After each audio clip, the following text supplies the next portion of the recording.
Hey, it's Todd with Defense and Safety. I'm going to do a knife review here of the Zero Tolerance 0600. As you can see right there, it's a pretty impressive looking blade. It's definitely large. Here it is compared to my 710 Benchmade. So you can see even the blade, similar recurve design, which is one of my favorite style knife designs, a slight recurve.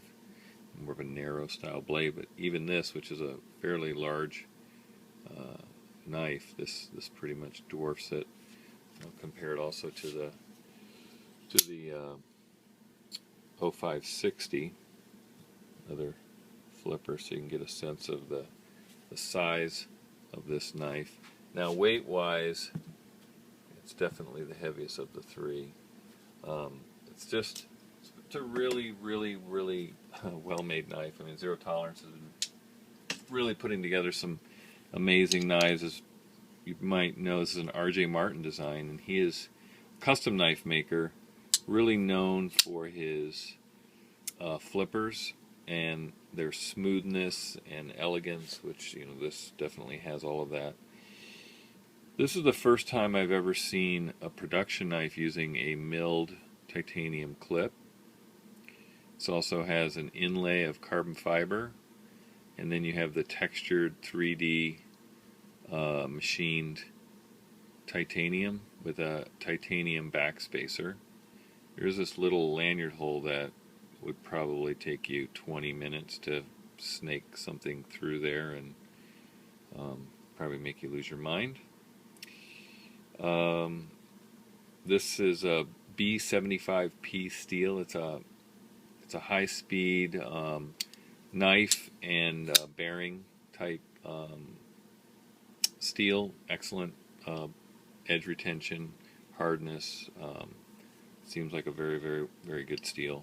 I haven't heard or read anything to make me think that it's lacking in anything over S35 or 154 or anything like that. I think it's a higher end steel. The one thing I would knock this on, being left-handed, when I took off the clip over here, and I got to show you this, I don't know how this would get into the design. I mean, why?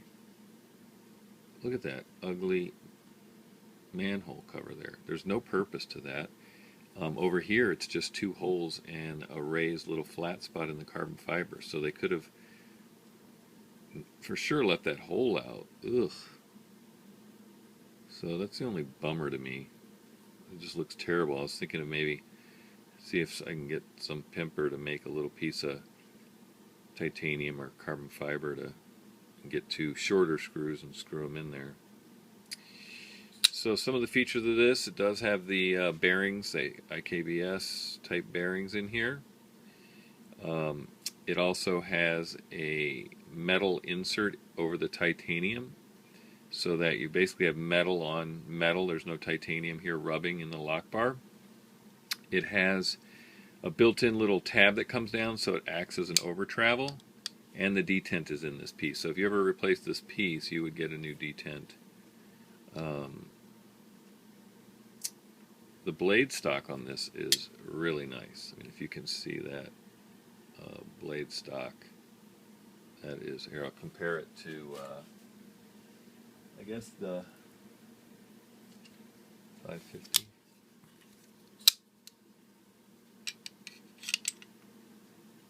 You can see that is a big stick of steel. So again, these are supposedly limited to about 1,000. This is 160. You know, this was supposed to be 1,000. This is the 560. And I have 1407.